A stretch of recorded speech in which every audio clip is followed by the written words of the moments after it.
Hello बच्चों, आज हम अपनी नई वीडियो के साथ आ गए हैं। हमारा आज का टॉपिक है समास। ये समास एक ऐसा टॉपिक है जो 6, 7, 8 और 9th क्लास तक आपके सिलेबस में आता है। तो 6 में भी आपने सीखा है, 7th में भी, 8th में भी और 9th में 4 क्लास आपका समास चलता है।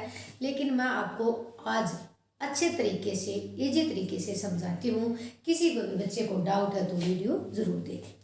समास, पहले हम इसका अर्थ समझेंगे। समास का क्या अर्थ होता है? संक्षेप। समास का अर्थ होता है संक्षेप। अभी बच्चे पूछते हैं कई बार कि संक्षेप का क्या अर्थ होता है। हिंदी वैसे तो पढ़ने में हमें इजी लगती है, लेकिन कुछ शब्द ऐसे आते हैं जिनका हमें अर्थ समझ ही नहीं आता, क्योंकि हिंदी में उर्दू, अरबी, फारसी, संस्कृत सभी शब्दों का मिश्रण हिंदी है। तो कुछ शब्द ऐसे आते हैं जो हमें कठिन लगते हैं, उनका हम इजी रूप समझाएंगे।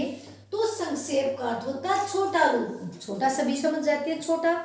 और समास टॉपिक हमारा, इसका अर्थ है संक्षेप। और संक्षेप का अर्थ होगा बेटा छोटा रूप करना। मतलब क्या है? दो या दो से अधिक शब्दों के संक्षिप्त रूप को हम समास कहते हैं। कई बार बच्चे कहते हैं मैम संक्षिप्त रूप क्या होता है? तो वही होता है बेटा, दो या दो से अधिक शब्दों के छोटे रूप को हम समास कहते हैं। लेकिन संक्षिप्त, आपने नया वर्ड भी सीखना चाहिए ना। संक्षिप्त करना, संग्रह करना, मिलाना, संक्षेप करना। जैसे महान है जो आत्मा, उदाहरण है ये। 1, 2, 3, 4, कितने शब्द आ गए? 4। मैंने बताया था किसी परिभाषा दो या दो से अधिक शब्द, तो यहाँ पर 4 शब्द आ गए, उनका संक्षिप्त रूप करना, छोटा रूप करना। तो महान है जो आत्मा, हम उसको महात्मा भी लिख सकते हैं। इसका अर्थ क्या हुआ? महात्मा का अर्थ क्या हुआ? महान है जो आत्मा, उसी को तो हम महात्मा कहेंगे जिसकी आत्मा महान है।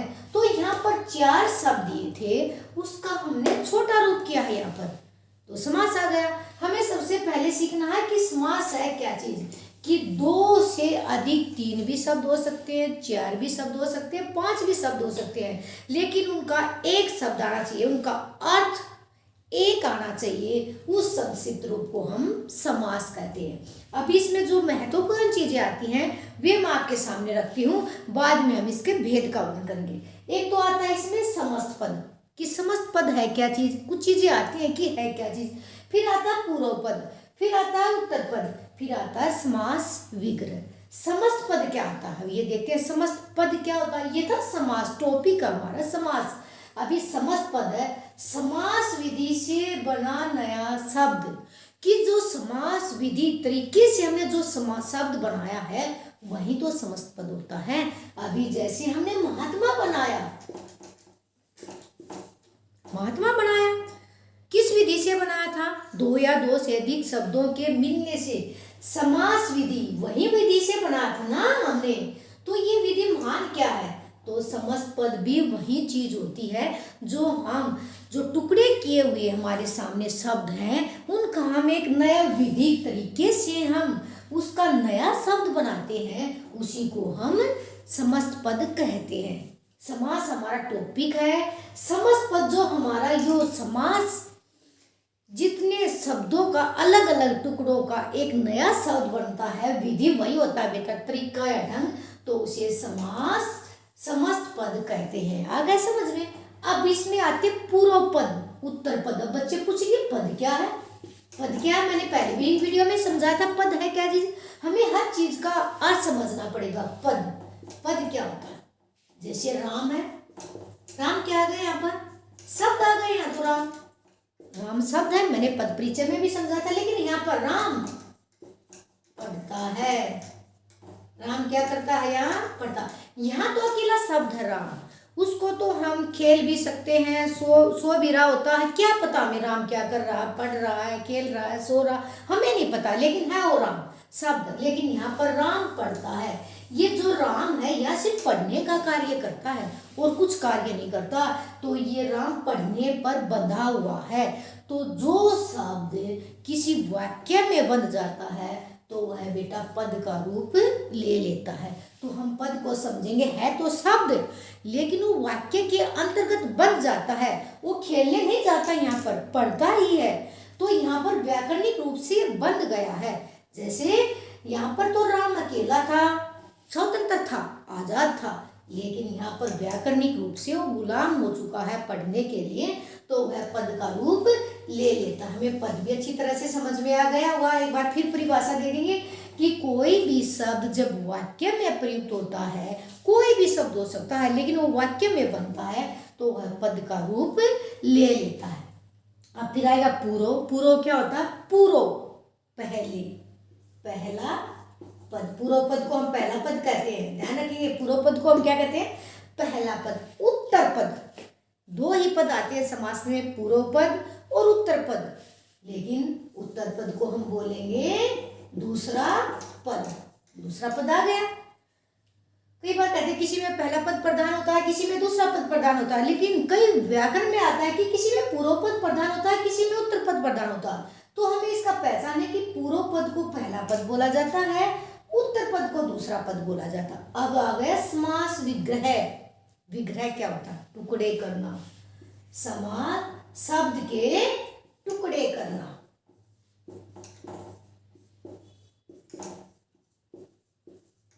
सब ये आप अपनी नोटबुक में भी राइट कर सकते हैं ऐसे इन शब्दों के अर्थ कि शब्द के टुकड़े करना। हमने शब्द के जैसे फर्स्ट शब्द लिखा था हमने महात्मा,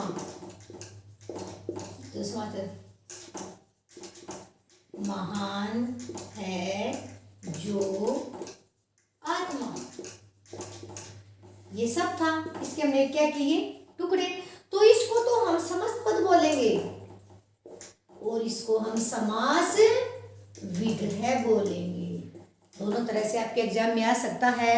यदि महान है जो आत्मा समास विग्रह का समस्त पद बनाइए तो आप महात्मा ही लिखेंगे, लेकिन महात्मा समस्त पद का समास विग्रह बनाइए तो महान है जो आत्मा लिखेंगे। हमने दोनों तरह से समझ में आना चाहिए, तभी हमारा टॉपिक क्लियर होएगा, तभी हमें अच्छे समझ आएगा। बेटा हमने हिंदी को समझना है, रटना नहीं है। तो मैंने जो ये चीज़ बताई है ये आपको शायद अच्छे से समझ में आ गई होंगी। समास के भेद सीखने से पहले हमने समास क्या चीज़ है उस चीज़ को अच्छे तरीके से समझना चाहिए, तभी हम भेद में जाएंगे, तभी हमें समझ में आएगा।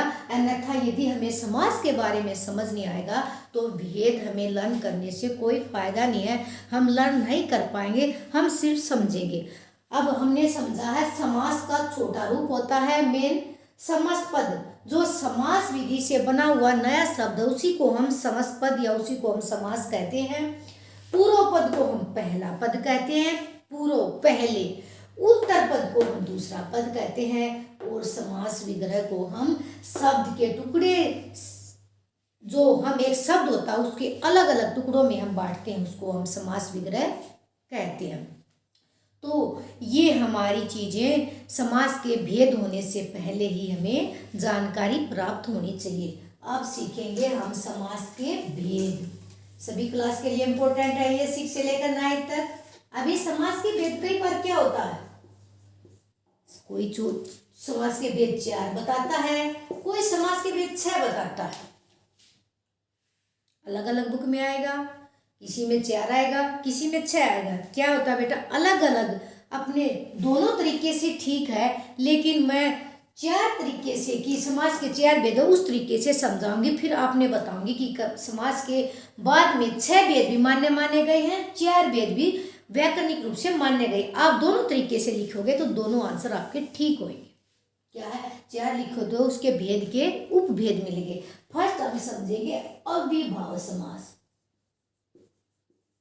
सबसे पहले हम अविभाव समास सीखेंगे, लेकिन क्या होता है बच्चों को पता है अविभाव समास है, लेकिन बच्चे ने लिखना ही नहीं आता, वो शब्द गलत लिख दिया तो उसका नंबर आपको कट हो जाएगा, क्योंकि वर्तनी शुद्धिकरण ही हिंदी में आपको आनी चाहिए। वर्तनी शुद्धिकरण नहीं है तो आपका लिखने का कोई फायदा नहीं। एग्जाम में बेटा कोई ओरल टेस्ट नहीं होता, रिटन टेस्ट होता है। जब आपने अशुद्ध शब्द लिखा है, अशुद्धि का नंबर आपका कटता है। तो इसका लिखने का तरीका मैं आपको बहुत इजी तरीके से समझाऊंगी। पहले हम वह लिखेंगे। वह सभी को आता है। वह का अर्थ होता है खर्च। वह करना, खर्च करते हैं हम, वह करना खर्च होता है। लेकिन इसका उल्टा विपरीत शब्द होगा अव्यय।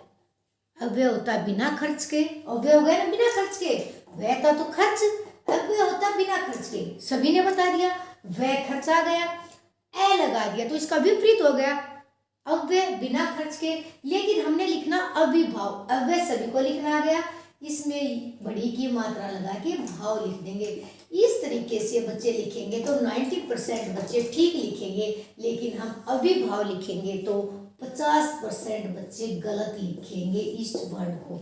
ये ध्यान से रखना है कि हमने पहले वह लिखना है, वह का अर्थ होता है खर्च, फिर अव्यय लिखना है, अव्यय का अर्थ होता है बिना खर्च, फिर बड़ी की मात्रा लगा के भाव लिखना है। हम इस तरीके से अभिभाव लिखना सीखेंगे तो 99% बच्चे ठीक लिखेंगे और आपका वर्तनी शुद्ध हो जाएगी। नहीं तो आपकी वर्तनी गलत हो जाएगी तो आपके मार्क्स कट जाएंगे। मीनिंग भी वही है, इसका अर्थ भी वही है। अविभाव बिना खर्च के, इसका अर्थ आएगा बिना खर्च के। जिस चीज को हम खर्च नहीं कर सकते, सबसे पहले हमने अविभाव किया है तो इसमें हम करेंगे पहला पद प्रधान होता है। प्रधान क्या होता है? मुख्य। प्रधान का मतलब क्या होता है? मुख्य। कि पहला ही पद प्रधान होता है। मैंने पद बता दिया था क्या होता है पद। कोई भी शब्द जब किसी वाक्य में प्रयुक्त होता है तो वह पद का रूप लेता है। पहला पद प्रदान कर सकते हैं हम इसको, या पूर्व पद प्रदान कर सकते हैं। इसके परिभाषा में हम दोनों तरीके से लिख सकते हैं। इसमें या तो पहला पद प्रधान होगा या पूर्व पद प्रधान होगा, दोनों ठीक है। और क्या होगा? शेष पद अव्यय बन जाएगा। अव्यय मतलब उसको हम खर्च नहीं कर सकते और इसमें उपसर्ग शब्द का प्रयोग होएगा। इसकी चीजें ये याद रखने योग्य बातें हैं कि पहला पद मुख्य होएगा, मुख्य विशेष प्रधान होएगा और उपसर्ग लगेगा। इसमें किसी भी शब्द में उपसर्ग लगेगा और उस शब्द का क्या बनेगा? अर्थ बनेगा। उस शब्द का अर्थ निकलेगा। मैं कुछ अविभाव के उदाहरण देती हूं। देखो, आजीवन मैंने बताया था।